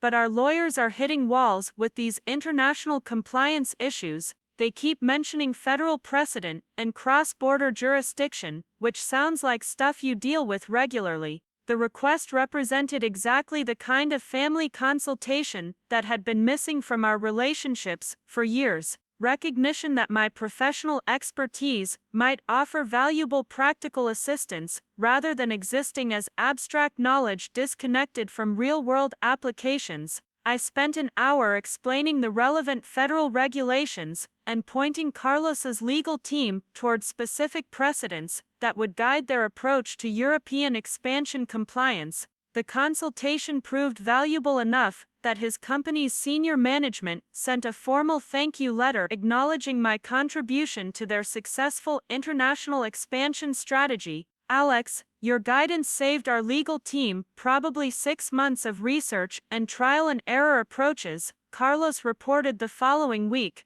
My boss wants to know if you'd be interested in serving as a consulting expert on international compliance issues for other expansion projects. The recognition felt particularly meaningful because it demonstrated the practical value of my expertise within the family context, while also creating opportunities for professional consultation that bridged the gap between judicial responsibilities and private sector applications. By November, the transformation in family relationships had settled into patterns that felt both comfortable and authentic. Group text conversations included updates about my latest cases, alongside Emma's classroom activities and Ryan's insurance sales achievements. Family gatherings featured genuine questions about my professional responsibilities and enthusiastic discussions of news events that intersected with my areas of expertise. The change became most apparent during Thanksgiving dinner, when the conversation topics flowed seamlessly between personal updates and professional accomplishments, without the artificial separation that had characterized family gatherings for years. When I mentioned being invited to participate in a judicial exchange program with European courts, the response was immediate and enthusiastic. Alex, that sounds incredible, Emma said excitedly. You'd be working directly with judges from other countries, sharing expertise about international law and learning about their legal systems. Dad asked detailed questions about the program structure and expressed obvious pride that his daughter had been selected for such prestigious international collaboration.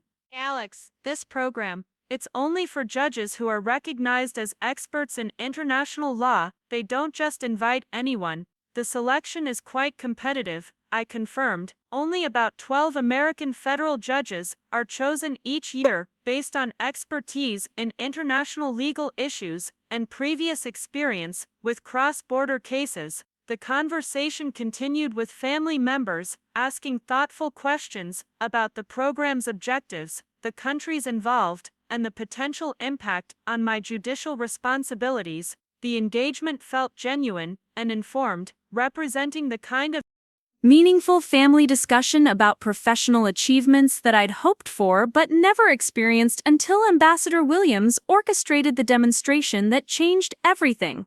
As the year drew to a close, I reflected on how dramatically my family relationships had evolved since that isolating wedding reception experience just 12 months earlier. The casual dismissal of my career as incomprehensible law work had been replaced by genuine appreciation for expertise that commanded international respect. The concerned suggestions about finding a more conventional life path had given way to proud celebrations of professional achievements that influenced global commerce. The Christmas gathering provided a perfect example of how thoroughly the family dynamic had shifted. When gifts were exchanged, I received a leather-bound portfolio embossed with the Honorable Judge Alex Mitchell that Mom had specially commissioned from a Denver artisan. The accompanying card read, "For our daughter whose expertise shapes international law and whose achievements make our family proud every day." But perhaps the most meaningful gift came from Ryan, who had framed a collection of newspaper clippings and magazine articles covering my various professional achievements throughout the year. The display included coverage of the Morrison ruling, articles about the Georgetown Conference, and mentions of my appointment to the Federal Judicial Conference's International Trade Committee. "Alex, I wanted you to have a record of everything the media has said about your work this year," he explained with obvious pride. "Every time your name appeared in print as an authority on international law, every quote from legal experts praising your expertise, every article about cases you decided that influenced international commerce. I realized I'd never been keeping track of your achievements the way we do for everyone else's milestones." The recognition was both touching and revelatory. highlighting years of family celebrations that had focused on conventional achievements while overlooking the professional recognition that now seemed obviously significant. But rather than dwelling on past oversights, the gift felt like a commitment to future appreciation and understanding. As the evening concluded and family members prepared to return to their respective homes, the conversation topics included plans for the new year that integrated my professional responsibilities into family scheduling. Emma asked about my anticipated travel schedule for international conferences so she could plan family visits accordingly. Dad requested advance notice of any major case announcements so he could watch for media coverage. Mom expressed interest in attending public speaking engagements where family attendance would be appropriate. The integration of professional and personal life felt complete in ways I hadn't expected when Ambassador Williams first suggested that my family needed to witness my expertise in action. The isolation that had characterized years of family relationships had been replaced by genuine understanding and appreciation that enriched both my career satisfaction and my personal connections. Walking to my car after the Christmas gathering, I thought about the journey from wedding reception exclusion to family recognition that had unfolded over the past year. The transformation hadn't required changes in my professional priorities or career focus, but rather a shift in my family's understanding of what those priorities represented and why they mattered beyond personal satisfaction. Ambassador Williams had been right about the power of direct observation in breaking down barriers between professional expertise and family appreciation. Sometimes recognition requires demonstration rather than explanation, and sometimes the people closest to us need to witness our competence in its natural environment before they can understand its significance. The federal judgeship I'd earned through years of study and practice was no longer an incomprehensible career choice that isolated me from family understanding. It had become a source of shared pride that strengthened rather than strained our relationships, creating opportunities for meaningful engagement around topics that mattered to me professionally and personally. As I drove through the quiet Denver streets toward my house in Cherry Hills Village, I felt the satisfaction that comes from achieving not just professional success but also personal recognition from the people whose opinions had shaped my earliest understanding of achievement and worth. The isolation was over, replaced by integration that felt both authentic and sustainable. The wedding reception that had once highlighted my exclusion from family understanding now seemed like the catalyst for a transformation that had enriched all of our lives. My expertise was valued, my achievements were celebrated, and my professional identity was recognized as compatible with rather than separate from meaningful family relationships. Sometimes the most significant victories come not from external recognition but from internal acceptance, and sometimes that acceptance requires patience, demonstration, and the right circumstances to bridge gaps that seemed permanent. The Morrison hearing had provided those circumstances, but the lasting change came from sustained commitment to understanding and appreciation on both sides of the family relationship. The year had taught me that professional isolation isn't always permanent, that family misunderstanding can evolve into genuine respect, and that expertise can be both personally fulfilling and relationally enriching when the right opportunities arise for demonstration and recognition. The distance between my judicial identity and my family connections had closed through direct experience rather than continued explanation, creating space for both professional satisfaction and personal belonging. 2 years had passed since the Morrison hearing transformed my family relationships, and the changes had deepened into something that felt permanently woven into our collective identity. The casual dismissals and well-intentioned concerns about my unconventional life choices had been replaced by a dynamic where my expertise was not only recognized but actively sought out during family discussions of current events, legal issues, and even personal challenges that intersected with my professional knowledge. This evolution became particularly evident when my cousin Tyler called in late January with news that would have been unthinkable during the era of family misunderstanding. He'd been selected as a finalist for a prestigious real estate development project in Brussels, but the opportunity required navigating complex international business regulations and cross-border investment requirements that fell directly within my area of expertise. Alex, I know this is asking a lot, but my legal team is struggling with the European Union compliance requirements for this project, he said, his voice carrying both excitement and nervous energy. They keep referencing precedents and federal jurisdiction issues that sound exactly like the stuff you handle in your courtroom every day. Would you be willing to review their approach and maybe point them in the right direction? The request represented a complete reversal of family dynamics from just a few years earlier, when my legal expertise was viewed as interesting but irrelevant to practical family concerns. Now Tyler was specifically seeking my professional guidance on a career-defining opportunity, recognizing that my specialized knowledge could provide valuable insights for his business ventures. I spent several hours reviewing Tyler's legal documentation and connecting him with appropriate resources for navigating European investment regulations. My recommendations proved instrumental in his successful completion of the Brussels project, which became one of the largest international real estate developments in his company's history. Alex, your guidance was absolutely crucial to this deal going through. Tyler reported 6 months later, his voice carrying gratitude that went beyond professional courtesy.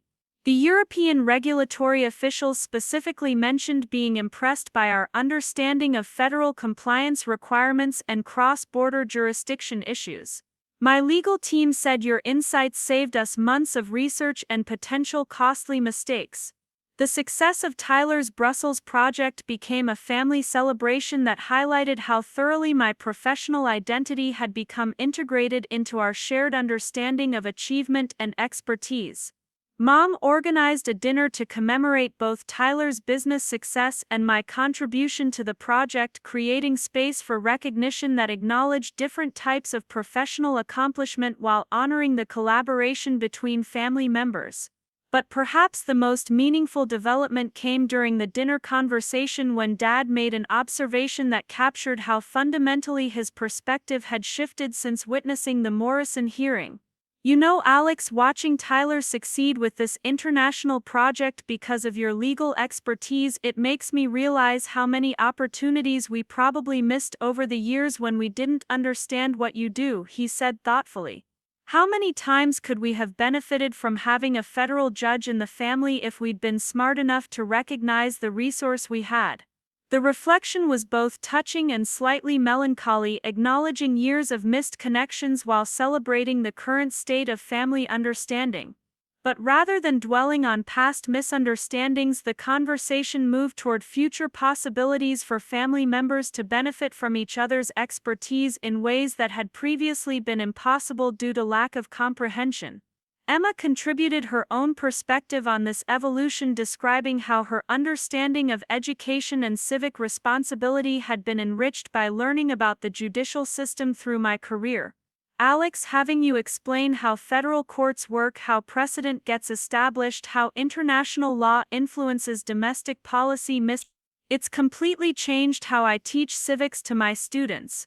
They're getting a much more sophisticated understanding of how government actually functions because I finally understand it myself.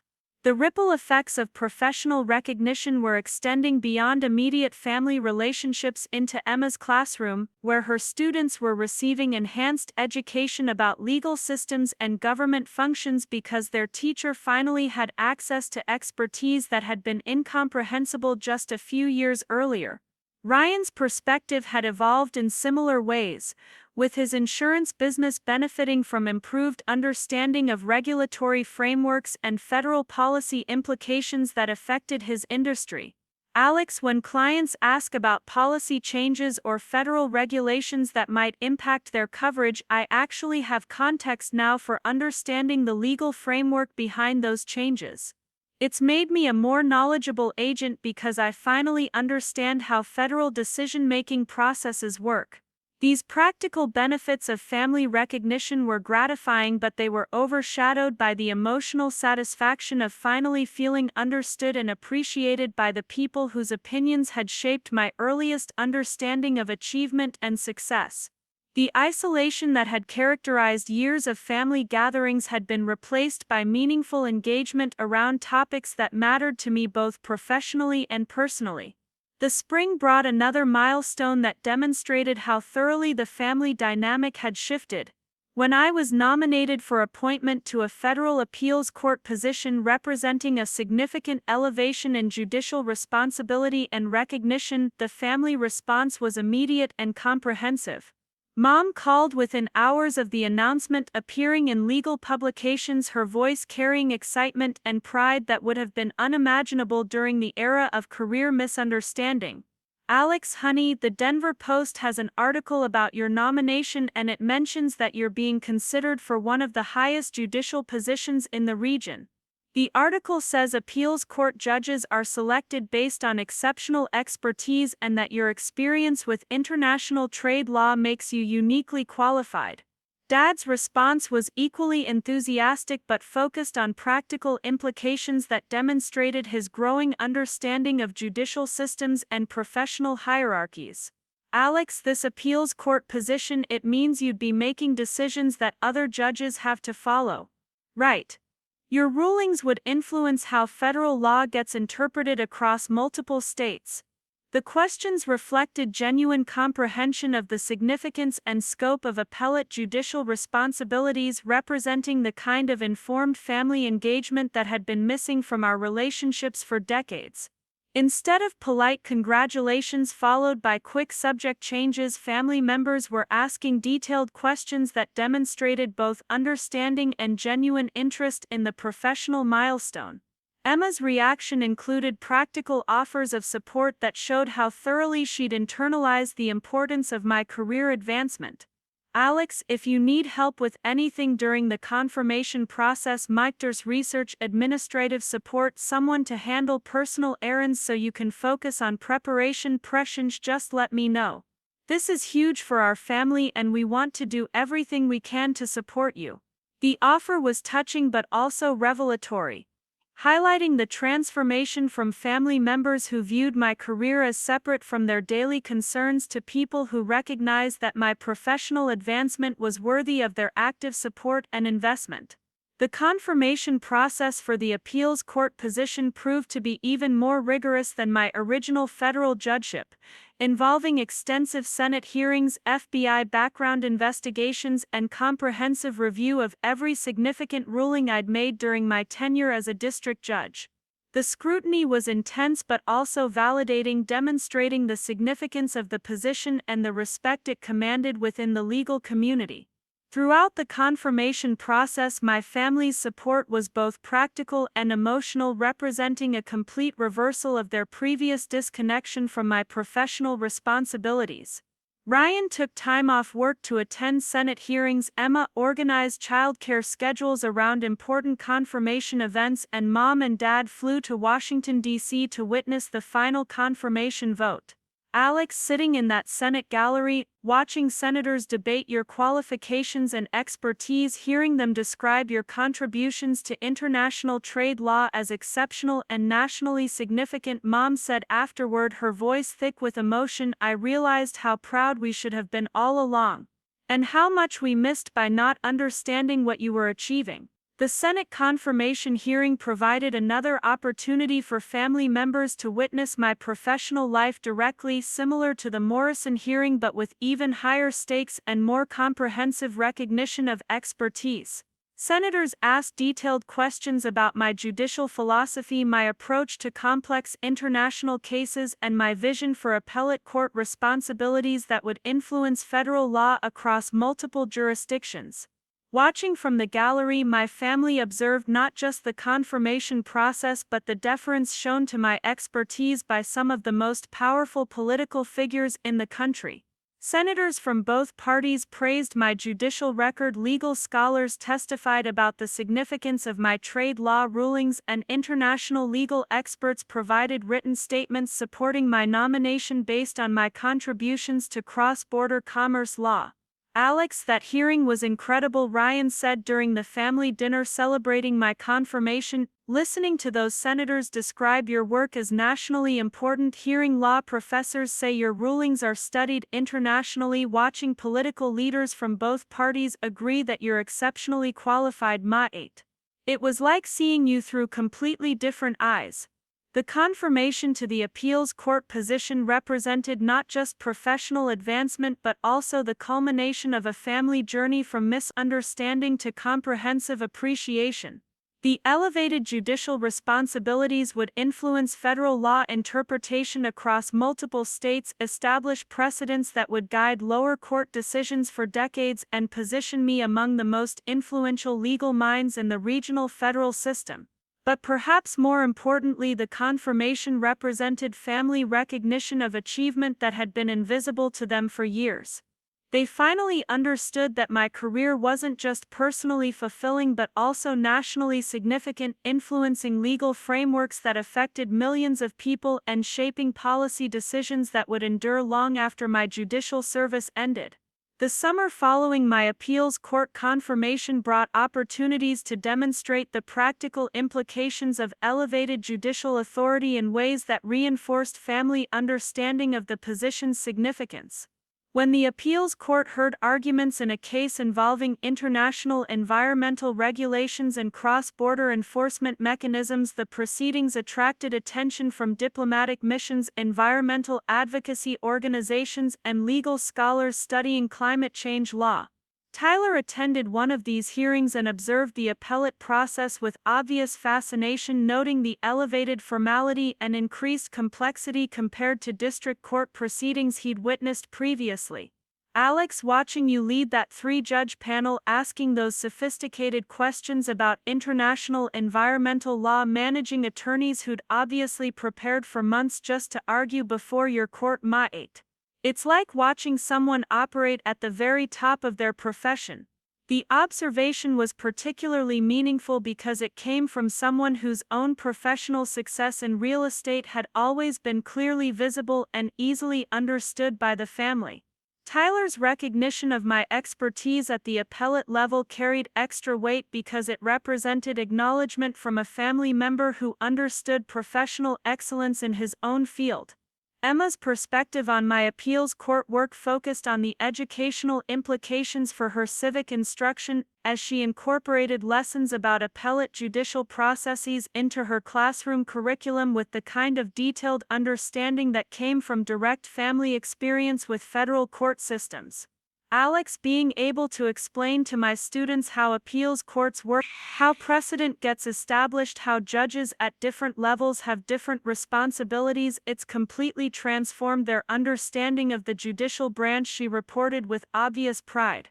They're getting a much more sophisticated civics education because their teacher finally has access to real expertise about how courts actually function.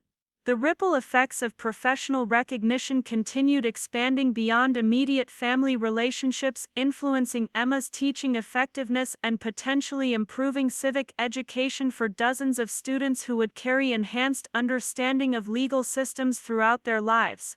But the most significant development came in September when Ambassador Williams contacted me with news that would have seemed impossible during the era of family misunderstanding but felt perfectly natural given how thoroughly our relationships had evolved. Judge Mitchell, I have an unusual opportunity to discuss with you, she said during a phone call that immediately captured my attention. The State Department is organizing a judicial exchange program with European Union courts focusing on international trade law and cross-border regulatory frameworks.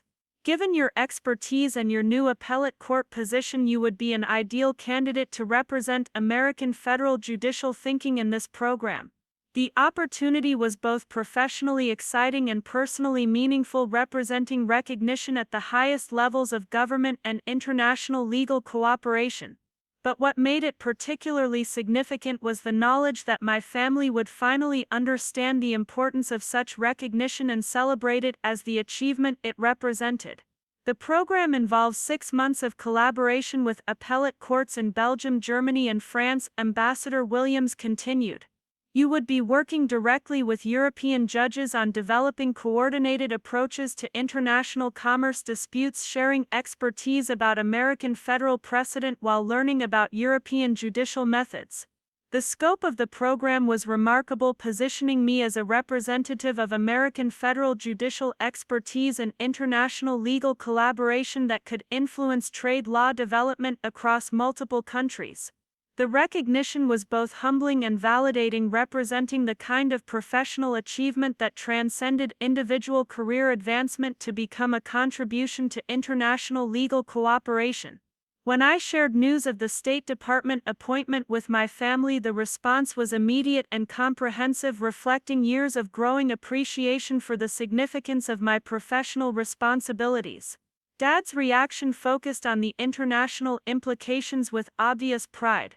Alex, this appointment, it means you're representing American legal expertise to other countries.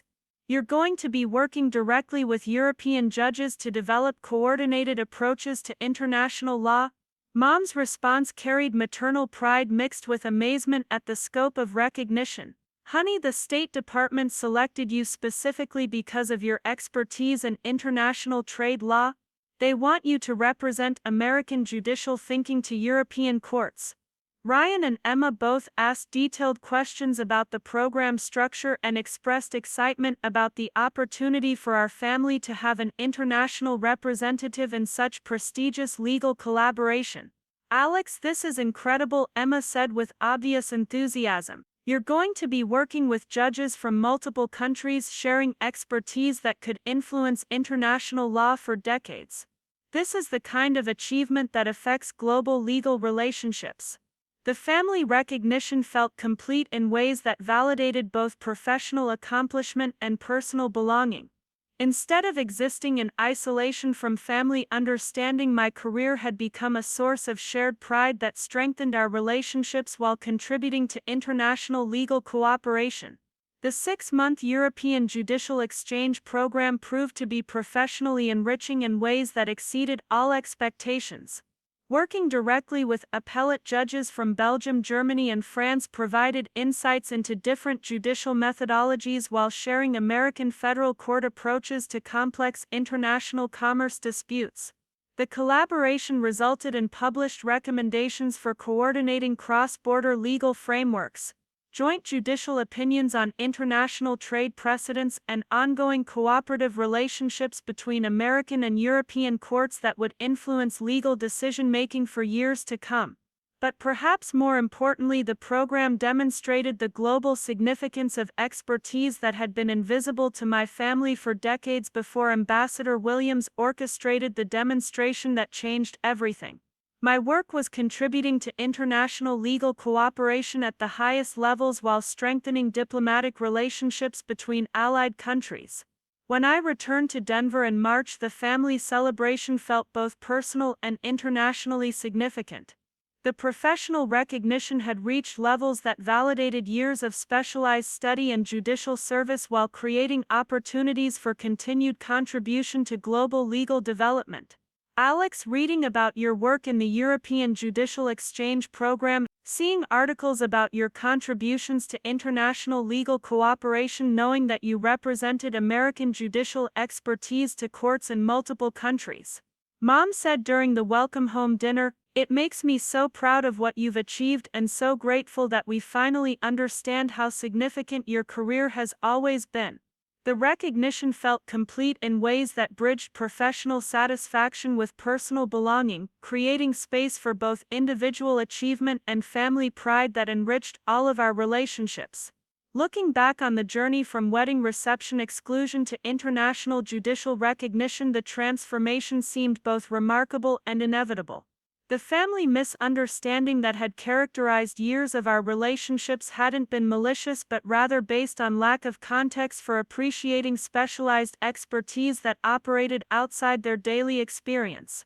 Ambassador Williams had been right about the power of demonstration in breaking down barriers between professional achievement and family recognition. Sometimes understanding requires witnessing competence in action rather than accepting explanations about significance that remain abstract without concrete evidence. The federal judicial career I'd built through decades of study and service had finally received the family recognition it deserved. Not because I'd changed my priorities or compromised my professional commitments, but because the right circumstances had provided opportunities for demonstration that made expertise visible and comprehensible. The isolation was over, replaced by integration that enriched both my career satisfaction and my personal relationships. Professional achievement had become compatible with family belonging, creating space for both individual fulfillment and collective pride that strengthened our connections while contributing to international legal cooperation.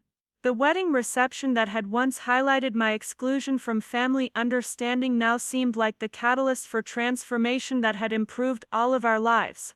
My expertise was valued, my achievements were celebrated, and my professional identity had become a source of shared family pride that would endure long after specific cases and appointments became historical footnotes. Sometimes the most meaningful victories come through patience and persistence rather than dramatic confrontation, and sometimes family understanding develops through gradual demonstration rather than forced explanation.